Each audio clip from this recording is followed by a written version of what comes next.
Imaginez-vous recevoir une lettre de vous-même. Pas du vous d'aujourd'hui, mais du vous du futur.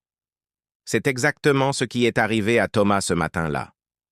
Tout a commencé par une enveloppe ordinaire dans sa boîte aux lettres. Pas de timbre, juste son nom écrit d'une écriture qu'il connaissait trop bien, la sienne. À l'intérieur, un message simple: « Ne prends pas ta voiture le 15 mars ». Thomas aurait pu ignorer cette lettre étrange, la mettre sur le compte d'une mauvaise blague. Mais quelque chose dans ces mots lui donnait des frissons. C'était bien son écriture, jusqu'aux petites imperfections qu'il faisait toujours sur ses R.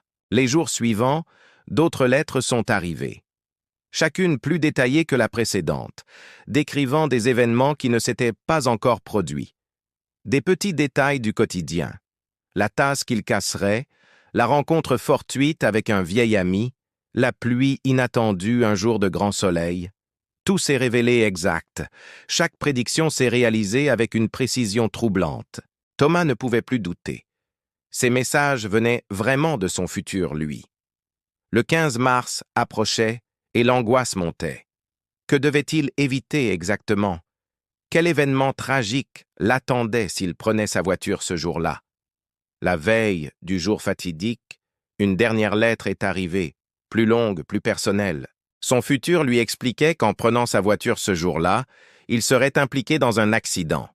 Pas directement responsable, mais présent au mauvais endroit, au mauvais moment. Un accident qui changerait non seulement sa vie, mais celle de nombreuses autres personnes.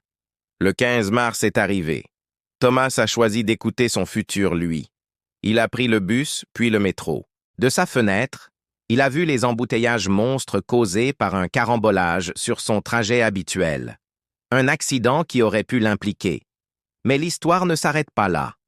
En choisissant un autre chemin ce jour-là, Thomas a fait des rencontres inattendues. Dans le bus, il a croisé une ancienne connaissance qui lui a proposé une opportunité professionnelle extraordinaire. Dans le métro, il a aidé une personne âgée avec ses bagages, créant une amitié qui allait transformer sa vision du monde. Ce qui semblait être un simple avertissement s'est transformé en une leçon de vie. Parfois, les détours que nous prenons, les chemins alternatifs que nous empruntons, nous mènent exactement là où nous devions aller. Les lettres ont cessé d'arriver après le 15 mars. Thomas n'a jamais su exactement comment son futur lui avait réussi à les envoyer. Mais il a compris que le véritable message n'était pas tant dans l'avertissement que dans la prise de conscience qui en a découlé. Cette expérience lui a appris que chaque décision, même la plus simple, peut avoir des répercussions profondes sur notre vie et celle des autres. Que parfois, il faut savoir écouter cette petite voix intérieure, ou dans son cas, ces lettres mystérieuses qui nous poussent à sortir de nos habitudes. Aujourd'hui, Thomas voit la vie différemment. Il prête plus attention aux signes, aux coïncidences, aux petits détails qui peuvent changer le cours d'une journée. Il a appris à faire confiance à l'imprévu, à embrasser les changements de dernière minute. Cette histoire nous rappelle que notre futur n'est pas écrit dans la pierre.